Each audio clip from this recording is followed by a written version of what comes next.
Alors, bonjour à tout le monde. Bienvenue à ce DigiSnack sur le sujet comment créer de la valeur avec son infrastructure informatique.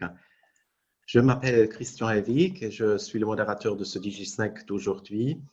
Et euh, euh, nous sommes heureux que vous êtes là pour une annonce pour la protection de vos données. Je coupe le microphone pour tout le monde pendant la présentation, mais vous pouvez poser vos questions par le chat et nous pouvons après, Stéphane, je pense, tu es d'accord pour y répondre après sa présentation. Tout à fait. Alors, le chat et la liste des participants vont rester cachés sur l'enregistrement que je viens de commencer et le download link vous sera envoyé par mail, je pense vraiment très prochainement. Alors, nous avons un hashtag DigiSnack et là, on est content si vous avez des commentaires à faire et bien sûr, vous pouvez aussi nous écrire sur romandie@digicomp.ch. Alors encore, merci beaucoup à Stéphane Tina pour ce deuxième DigiSnack dans la série Leadership et changement dans le monde digital. Alors Stéphane, c'est à toi l'écran. Oui, merci Christian. Bonjour à tout le monde. Je me présente brièvement. Je m'appelle Stéphane Tiner. Je suis donc ingénieur de formation et j'ai un postgrad également en management d'organisation d'entreprise. Ça fait maintenant une vingtaine d'années que je travaille dans le monde du digital à différents postes. D'abord comme chef de projet, ensuite comme justement directeur de programme pour des projets importants de transformation digitale et maintenant depuis une dizaine d'années. Plus sur les aspects vraiment liés au business. Et depuis 2 ans, je travaille également à mon compte pour accompagner des entreprises. Donc j'ai vraiment une bonne connaissance de tout le marché de la transformation digitale, que ce soit pour des petites structures ou des entreprises internationales. Et ça fait également maintenant 2 ans que j'interviens pour Digicomp en Suisse romande pour l'ensemble des formations liées au marketing digital, au digital. Je vais débuter la présentation en partageant mon écran. Alors, voilà. Donc, comme l'a dit Christian, cette présentation vous sera transmise. Donc, aujourd'hui, deuxième webinaire sur cette série justement du leadership lié au digital, qui est un cours complet normalement qu'on donne dans le cadre de Digicom pendant une journée complète. Et aujourd'hui, on va s'intéresser au deuxième sujet, justement, de comment créer de la valeur avec son infrastructure. La première série de webinaires a été d'abord consacrée à l'évolution de sa stratégie et dans son industrie dans le monde du digital. Aujourd'hui, on va s'intéresser à 3 grands sujets qui sont 1, le diagnostic, 2, tout ce qui est défini aux infrastructures et enfin les étapes clés d'une infrastructure efficace. Première étape, en fait, ça concerne vraiment le diagnostic technologique. L'étape de départ, en fait, pour toute stratégie de transformation numérique, c'est vraiment la prise de conscience. Ça peut paraître anodin, mais si vous n'avez pas effectivement un appui de la direction ou souvent même une prise de conscience de la direction et que les projets partent uniquement du bas ou de la base, ça va être effectivement compliqué. Donc une des premières étapes, c'est effectivement cette prise de conscience de la direction qu'il y a une nécessité de faire évoluer l'ensemble de son infrastructure et voir l'ensemble de son business. Une fois qu'on a cette prise de conscience, un des éléments clés va être le diagnostic. Là, on va le voir effectivement plus en détail, quel type de diagnostic on peut faire. Bien sûr, il y a forcément le financement, mais un élément qu'on a tendance aussi à oublier ou à mettre souvent, c'est le modèle économique. Il y a parfois une tendance à dire, OK, on a fonctionné de cette façon, maintenant on va faire exactement la même chose dans le domaine numérique. Et c'est souvent là, effectivement, qu'il y a des problèmes. Et voir aussi des projets qu'on lance dans le numérique qui coûtent des sommes importantes sans effectivement se poser réellement la question s'il y a une rentabilité par rapport à la mise en place de cette nouvelle infrastructure. Une fois qu'on a validé cette stratégie, Autre étape importante à ne pas mettre, effectivement, c'est toute la conduite du changement. On le verra un petit peu plus dans la présentation. L'humain reste un des facteurs essentiels dans tout projet de transformation et donc ça nécessite forcément un accompagnement et il est illusoire de croire que simplement mettre une nouvelle infrastructure informatique va résoudre tous les problèmes et que les gens vont du jour au lendemain changer leurs habitudes. Donc il y a inévitablement cet accompagnement qui va être nécessaire. Et enfin, en dernier point, étape essentielle, c'est pouvoir mesurer ces résultats. Donc, ça veut dire que dès le départ, il va falloir définir ce qu'on appelle des KPI, des facteurs clés, des facteurs essentiels pour pouvoir déterminer le succès. Alors, le succès ne se limite pas simplement à dire, OK, j'ai mis en place mon projet dans les temps, dans les délais, j'ai respecté les budgets, il faut effectivement chaque fois se poser la question si ce qu'on a mis en place apporte une vraie valeur ajoutée et donc forcément une rentabilité à une entreprise. J'avais débuté effectivement avec les aspects du diagnostic. Le diagnostic va en général être axé sur 4 ou 5 dimensions sous la forme effectivement de ce qu'on appelle un diagramme radar. Donc là, je vous montre quelques exemples de diagnostic. Dans le premier cas, ici, on voit qu'on est plutôt à un niveau assez élevé, peut-être un niveau stratégique, où il y a des réflexions au niveau de l'organisation d'une entreprise. Est-ce qu'on a toutes les bonnes compétences en interne? Est-ce qu'on décide plutôt de vouloir faire monter les gens en compétences en interne ou déléguer le travail vers l'extérieur? Il peut y avoir des aspects de relations clients. Comment est-ce que vont évoluer mes services si maintenant je commence à proposer des services, des produits, des prestations en ligne? Est-ce que ma stratégie est cohérente ou pas? Et est-ce que mes produits, mes services correspondent à une vraie demande du marché? D'autres exemples de diagnostic peuvent être un peu plus sur des aspects opérationnels ou tactiques. Typiquement, j'ai lancé plusieurs campagnes, que ce soit sur les réseaux sociaux, que ce soit sur des plateformes numériques type Google. Un autre aspect, ça peut être effectivement la personnalisation du contenu. Est-ce que quelqu'un qui se connecte à mes services, que ce soit au travers d'un site ou d'une application, est-ce qu'ils sont suffisamment personnalisés? Est-ce que j'ai les moyens aussi de pouvoir personnaliser du contenu en fonction d'un profil? Ça peut être des questions de ciblage. Est-ce qu'effectivement, par rapport aux campagnes ou par rapport au contenu que je produis, est-ce qu'il s'adresse réellement aux bonnes personnes? Donc ça peut être un autre exemple de diagnostic technologique. Là, ça peut être des aspects qui peuvent être plus liés, par exemple, à la protection des données, qui sont des sujets effectivement extrêmement sensibles, particulièrement si vous développez vos activités à travers toute l'Europe avec le RGPD, entre autres. Est-ce qu'également mon infrastructure est-elle capable de répondre à soit une demande de montée en charge, soit est-ce qu'elle est capable de pouvoir traiter l'ensemble des demandes? Voilà quelques exemples effectivement de diagnostic où si on s'adresse vraiment qu'au niveau d'un site, est-ce que mon site est bien référencé? Est-ce que j'ai suffisamment de fans sur les réseaux sociaux? Est-ce que la structure de mon site est cohérente par rapport à mes objectifs? Parce qu'effectivement, aujourd'hui, faire du digital sans objectif, qui plus est pour produire du contenu, vous n'obtiendrez plus de résultats. C'est illusoire de simplement se dire je publie du contenu pour publier du contenu et les gens vont venir et je vais pouvoir faire de la conversion. Donc effectivement, lorsque vous allez faire un diagnostic de votre maturité digitale, il y a ces 3 grands axes ou 3 grands piliers qui vont rentrer en ligne de compte. Un, effectivement, il y a des aspects purement technologiques sur lesquels on reviendra. Le facteur humain, effectivement, que j'ai introduit précédemment. Et un dernier axe également essentiel, ce sont les processus. Un cas, par exemple, très simple que j'avais rencontré dans le cadre d'un projet. Une entreprise décide de proposer un service d'abonnement en ligne, alors que précédemment, l'accès à ces abonnements ne se faisait qu'au travers de points de vente. Propose ça, mais par contre, décide de maintenir son service après-vente du lundi au vendredi de 9h à 17h. Et donc, effectivement, le week-end, le soir, aucun support disponible.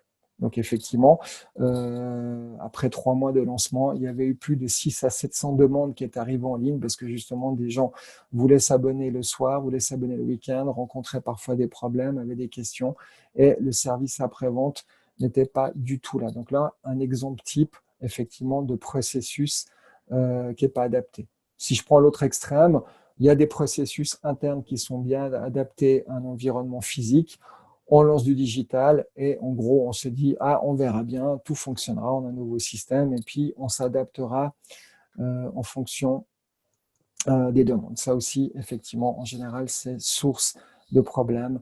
Et pour pouvoir pallier à ça, il faut justement identifier l'entier des points de contact que peut avoir un client avec votre processus digital. Ça, sur l'aspect processus, on y reviendra un peu plus en détail lors du troisième webinaire.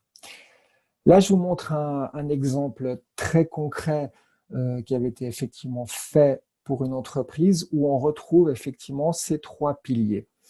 Alors, chacun de ces piliers comprend un certain nombre de questions qui sont posées au préalable. Donc là, on voit qu'il y a il y a ensuite une échelle qui va indiquer est-ce qu'on est plutôt au niveau des processus dans un mode initié, est-ce qu'on est plutôt émergent, est-ce qu'on est avancé, est-ce qu'on est optimal, etc. Donc en fait, on peut ensuite poser un indicateur sur chacun des grands piliers. Dans l'exemple que je vous montre ici, effectivement, on voyait qu'au niveau des compétences et globalement de l'humain, tout était bien mis en place. Les processus étaient effectivement déjà relativement bien évolués. Par contre, au niveau technologique, dans le cas de cette entreprise, on voyait qu'effectivement, il y avait un manque. Bonjour à ceux qui nous rejoignaient. Si on y regarde un petit peu plus en détail, chacun de ces piliers sont justement couplés avec ce qu'on appelle des sous-dimensions ou les axes que je vous montrais précédemment dans l'aspect effectivement du diagnostic. Donc là, dans ce qui était cité pour cet exemple, on voyait qu'il y avait des aspects de ressources d'analyse. Est-ce qu'on avait le support suffisant? Est-ce que le staff avait suffisamment d'expertise? Est-ce que les contenus étaient adaptés? Est-ce que les campagnes? Et on voit qu'effectivement, chacune de ces sous-dimensions va permettre effectivement de pouvoir avoir une note. Pour pouvoir faire un tel diagnostic, effectivement, il n'y a pas de nombreuses façons de le faire. Soit vous allez organiser un sondage en interne auprès de votre entreprise, si possible en interrogeant des gens représentatifs de tous les secteurs de l'entreprise. Donc effectivement, il ne faut pas s'adresser qu'à des gens du marketing ou qu'à des gens de la vente, mais vraiment couvrir tous les métiers de l'entreprise et simplement leur demander quelle est leur perception par rapport à l'environnement existant. Donc on peut soit définir soi-même ces questions et ensuite en faire une pondération. Ensuite, il existe effectivement des systèmes d'évaluation sur le marché. Alors certains sont gratuits, d'autres sont payants. Là, je vous ai mis le lien vers un exemple de diagnostic qui est fourni. Et si on démarre ce type de test, qui peut parfois aider justement, vous allez avoir des questions de ce type. Est-ce que vous utilisez le numérique dans vos relations clients? Jamais, systématiquement. Est-ce que vous êtes vigilant quant à la façon dont on parle de votre entreprise sur Internet? Voilà le type de questions qui peuvent être formulées avec en principe une échelle qui va de 1 à 5. Donc la première fois, parfois, on s'aide de ces outils ou de ces questionnaires. Après, encore une fois, j'ai des cas où effectivement, on va personnaliser le questionnaire en fonction de l'entreprise. Mais le but principal, c'est toujours de garder en tête ces 3 piliers entre technologie, processus et humain. Ensuite, une fois qu'on a effectué effectivement ce diagnostic, il va y avoir un défi lié aux infrastructures informatiques. La plupart du temps, les informations que j'ai mentionnées ici sont les problématiques qu'on retrouve au sein des entreprises, peu importe le domaine d'activité, peu importe la taille. Soit effectivement c'est du matériel obsolète, ou parfois c'est même de l'obsolescence programmée par les fournisseurs. Il peut y avoir effectivement un manque de compatibilité. Un des points qu'on retrouve le plus souvent, c'est le cumul des infrastructures informatiques. Pourquoi? La plupart du temps, en fait, ces dernières années, ces 15, 20, voire même quasiment 30 dernières années, l'approche en entreprise se faisait ou se fait encore par métier. Ça veut dire que chaque métier définit ses propres besoins et définit effectivement l'infrastructure informatique dont elle a besoin pour pouvoir effectivement répondre à ses besoins. Donc, on se retrouve en général avec un cumul et puis une autre conséquence, on se retrouve avec des systèmes en silo. Et donc, du coup, il est tout à fait fréquent de se retrouver dans des entreprises où vous avez une quinzaine de systèmes informatiques différents au sein même d'une entreprise. Et donc, si on veut commencer à obtenir de la valeur pour pouvoir offrir des services digitaux, que ce soit en interne d'une entreprise ou en externe, ça devient complexe. Un autre point, effectivement, qui arrive aussi, c'est que les systèmes sont sous-dimensionnés. Ils ont été structurés à l'origine pour répondre à une demande interne d'une entreprise ou en gérer les clients par téléphone ou via des points de vente. Et là, on se retrouve tout d'un coup à devoir gérer des dizaines, voire des centaines, pour pas dire des milliers de clients en ligne. Et du coup, il est nécessaire effectivement de revoir l'infrastructure. Et puis, effectivement, un point important qui sont le coût des investissements, il y aura toujours la question jusqu'à quel point je suis prêt à investir. Je vous cite un exemple très concret que j'ai eu récemment, une entreprise qui propose des services de beauté à domicile à travers tout le pays, sur lesquels vous avez d'un côté des prestataires qui vont intervenir chez les clients, de l'autre côté une entreprise qui gère ses services en ligne. On voit assez rapidement que quand le service se développe, qu'est-ce qui va se passer si un prestataire vous dit demain il y a 8 services à assurer en ville de Lausanne et que le premier service est en bas de la ville, le second se retrouve en haut de la ville et que le troisième se retrouve au centre-ville, on va devoir gérer ça. Option 1, j'automatise tout, je mets même un système d'intelligence artificielle pour gérer ça, mais ça va coûter beaucoup en investissement. Et si je suis dans une phase de démarrage, peut-être que ce sera trop coûteux. L'autre option, c'est de dire peut-être que dans un premier temps, je vais simplement laisser 3/4 d'heure ou 1 heure de temps entre chaque soin et on va déjà faire démarrer le service. Et une fois qu'on atteindra une certaine rentabilité, on va pouvoir imaginer réinvestir pour pouvoir développer des systèmes beaucoup plus puissants qu'utilisent les entreprises comme Uber, Amazon, Netflix, où effectivement, après, on rentre dans tous ces aspects d'algorithmes d'intelligence artificielle pour automatiser le service. On avait vu ce point-là au premier webinaire pour ceux qui étaient présents. Donc ça, c'est effectivement les défis. Si on devait le résumer justement sur comment créer de la valeur avec son infrastructure, le premier point, c'est justement la fameuse collecte des données. Là, j'ai cité les problèmes potentiels en entreprise qu'on peut retrouver avec une infrastructure composée de nombreux systèmes ou fonctionnant en silo. Un autre point, effectivement, auquel on est de plus en plus confronté, ou même totalement confronté, c'est qu'une entreprise, par exemple, qui va communiquer sur les réseaux sociaux, proposer des services en ligne, peut-être même utiliser des objets connectés maintenant, que ce soit embarqué dans la voiture, que ce soit à la maison au travers de bornes interactives, on se retrouve avec effectivement une grosse partie des données qui ne sont plus stockées en interne, mais qui sont stockées dans le cloud. Donc ça, effectivement, c'est déjà un élément important. Et lorsque je veux pouvoir mesurer, ne serait-ce que le retour sur investissement de mon infrastructure informatique ou bien ne serait-ce que calculer un coût d'acquisition client ou la valeur d'un client pour savoir combien ça me rapporte, mais que je me retrouve effectivement avec des données réparties sur X systèmes en interne et en externe, ça devient un peu plus complexe à gérer. Autre point, c'est ensuite dans la structure même des données. Alors, Jusqu'à présent, on travaillait beaucoup avec ce qu'on appelle des données structurées. Concrètement, qu'est-ce que c'est des données structurées? L'exemple le plus simple, c'est le tableur Excel. Vous avez des lignes et des colonnes. Vous allez mettre, par exemple, dans les lignes, les trimestres, et puis dans les colonnes, vous allez mettre les produits vendus. Donc, on a quelque chose de structuré. L'autre exemple, c'est une base de données client, ce qu'on appelle un SGDBR, donc un système de gestion de base de données relationnelles, où vous avez une liste de clients avec un certain nombre de champs qui peuvent être nom, prénom, adresse, etc. D'autres tables, par exemple, sur la liste des produits définis par des références et ensuite un lien pour dire combien de ces clients ont acheté tel produit. Là, on est dans quelque chose qui est complètement structuré.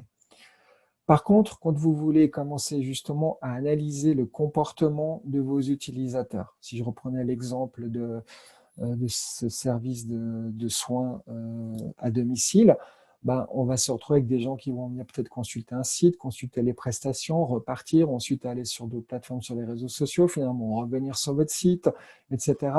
Si on a envie de mieux comprendre comment fonctionne le client et savoir où aller le chercher, là, on se retrouve avec des données qui ne sont pas structurées. Ça peut être effectivement quelqu'un qui a aimé, quelqu'un qui a visité telle page, qui repart.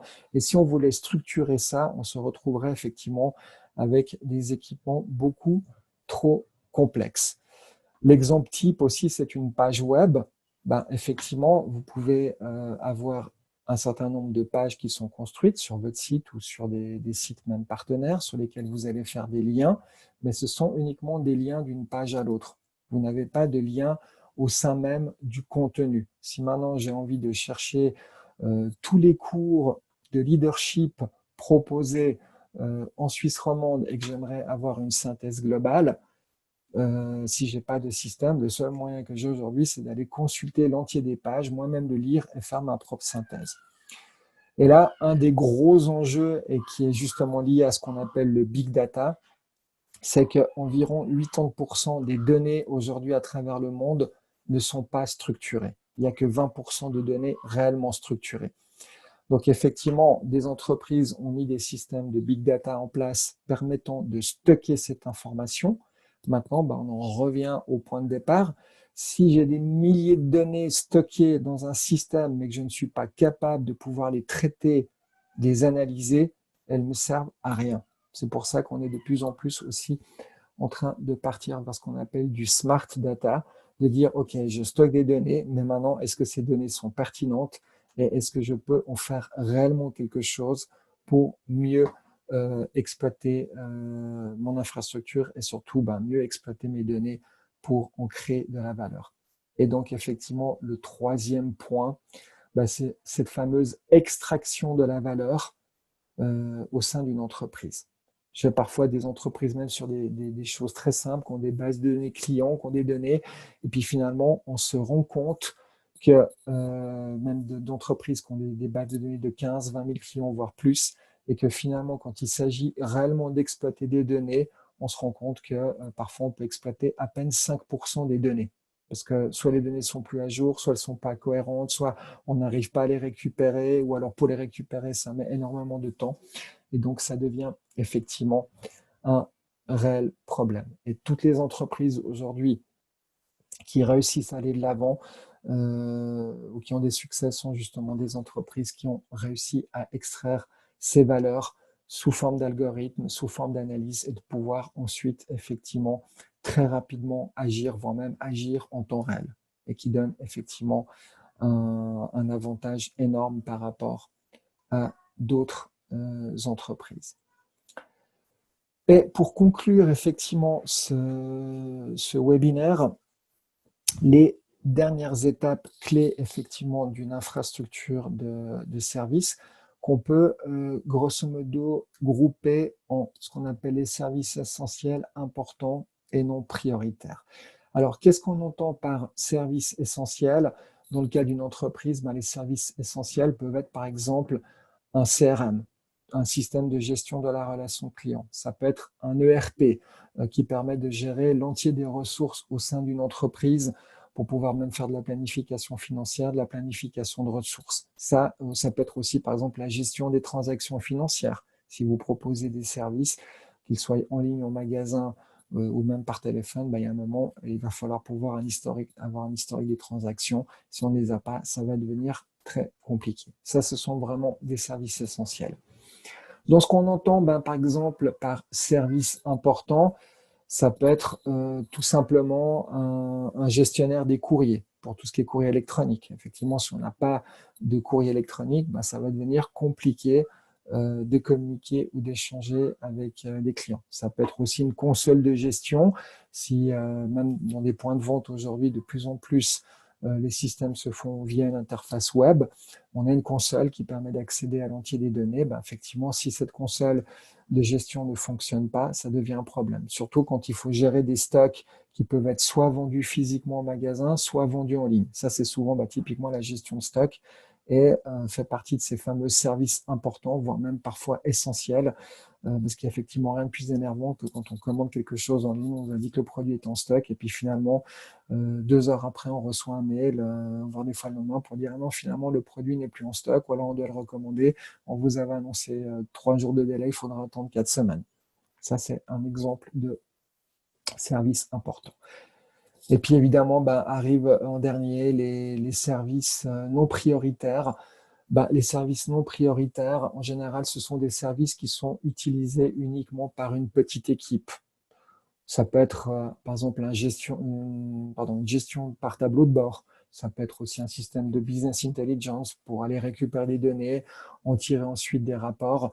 Alors évidemment, on va avoir besoin de ces rapports, mais si le système pendant 24 heures ne fonctionne pas, en soi, c'est pas forcément dramatique si effectivement les services essentiels et importants sont bien opérationnels.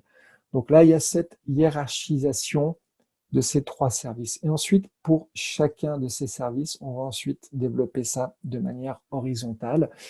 Et pour chacun des services, estimer la valeur que celui-ci apporte.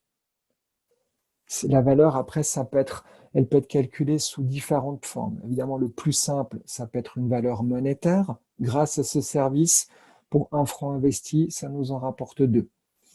Ça peut être également une valeur temporelle. Grâce à ce service où avant, il nous fallait 3 jours pour traiter des données, fournir une prestation, maintenant, on est capable de faire ça en une journée, voire même on est capable de faire ça en temps réel et de traiter une information en 100 millisecondes.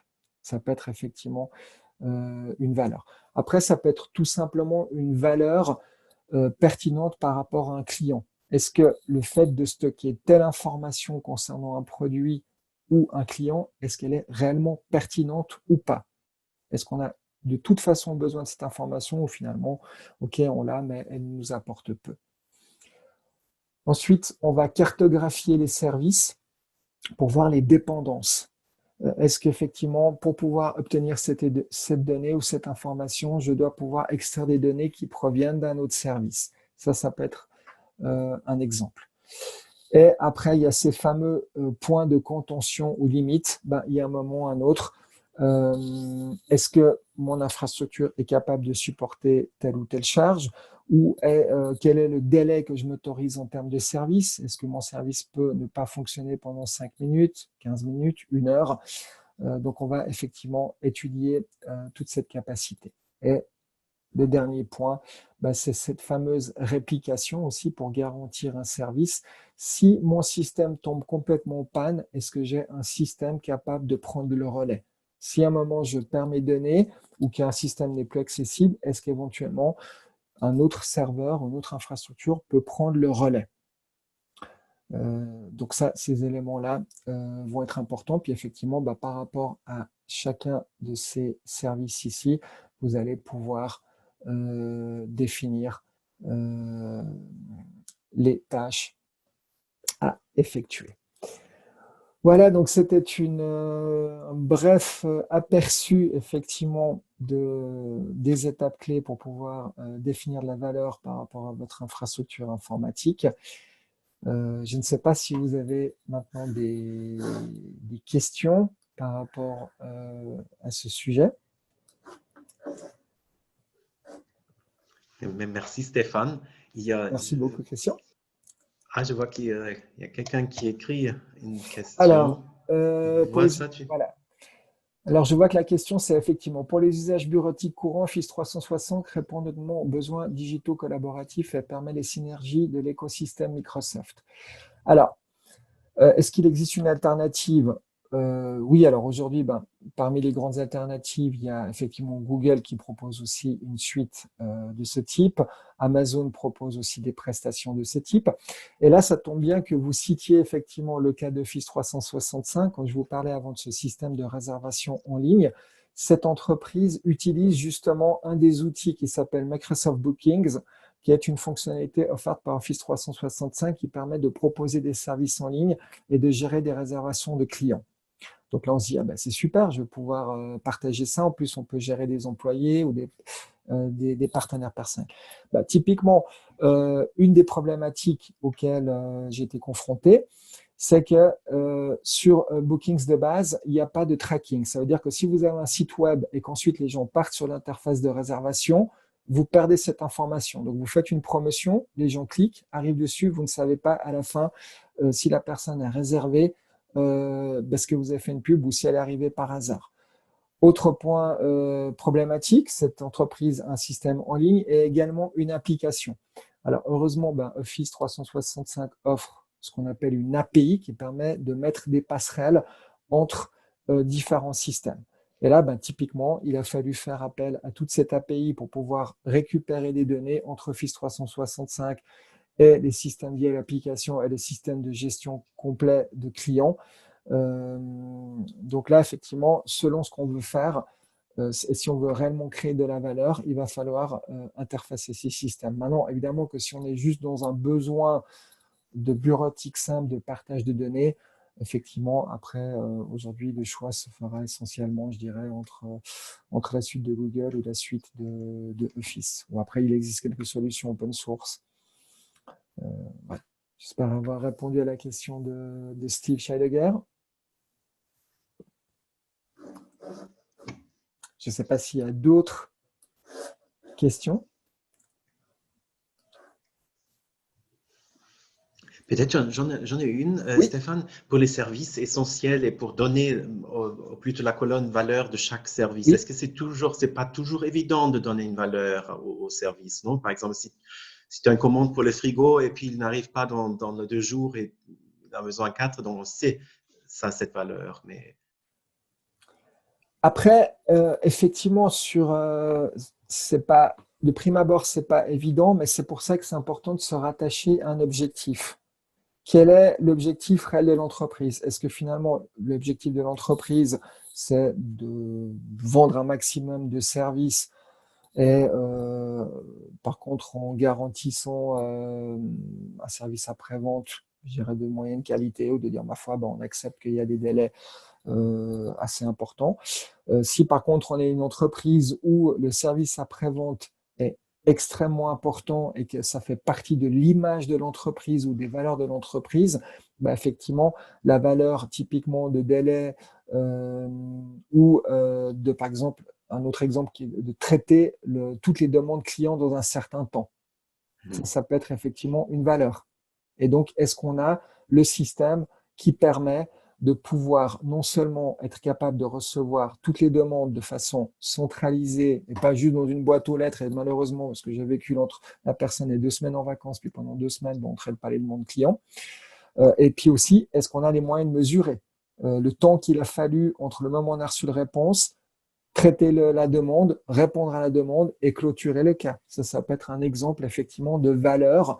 Et si c'est effectivement c'est un des axes stratégiques, et dans ce cas-là, il va falloir mettre en place les services qu'il faut ou intégrer l'infrastructure informatique pour pouvoir répondre à cette exigence. C'est pour ça qu'effectivement, d'une entreprise à l'autre, cette notion de valeur va varier. oui. Stéphane, Oui, merci beaucoup. Je vois qu'il n'y a pas d'autres questions. Donc, je vais me permettre de reprendre oui, l'écran bien comme on est sûr, vas-y. aussi à Alors, je vais arrêter 2h35 passé. le partage. Oui, voilà. Voilà. Alors, Stéphane, merci encore Merci à tous les d'avoir participants. bon, hein. Merci pour d'avoir été votre là présence. aujourd'hui. Je vais faire une petite pub pour ton prochain webinaire. Oui, Donc, la suite, donc le troisième webinaire dans le leadership et changement dans le monde digital, ça va avoir lieu le 12 juin et vous pouvez bien sûr vous enregistrer dès maintenant si vous ne l'avez pas fait encore. J'aimerais vous dire aussi que nous avons recommencé cette semaine euh, les formations en présentiel. Donc, nous avons réouvert nos centres à Lausanne et Genève et nous avons mis une grande liste de mesures de protection pour la visite des clients et dans nos salles. Alors, merci beaucoup d'avoir été ici merci à aujourd'hui toutes et à tous. avec nous. Écrivez-nous si vous avez des souhaits, des questions, visitez notre site.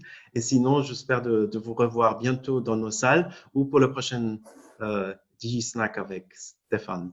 Merci beaucoup et Merci bonne beaucoup. journée, bon week-end. Bonne journée à tous. Au revoir. Au revoir.